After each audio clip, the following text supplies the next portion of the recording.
Hello, traders. FX Pip Collector here. Today is Monday, August 4th, and this is my PM recap for gold, and we are on the 1 hour time frame.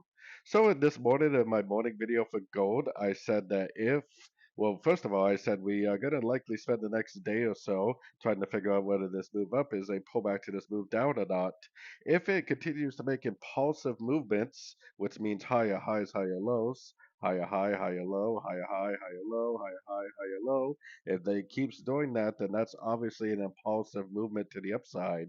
That means that we are going to end up going back up and they can do all-time highs. We should be looking for longs right now, and if this happens, then great news. But while we're looking for longs, if it starts to make more of an overlapping pattern up to a Fibonacci retracement level and then turns down very aggressively, that is a corrective pattern when it starts to become very, very overlapping.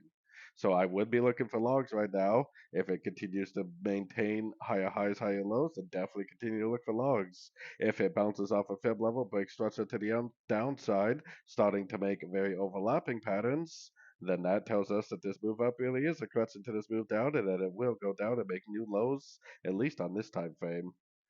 So anyways, don't forget to check out my website, fxpipcollector.com, and as always, thank you for watching and happy trading.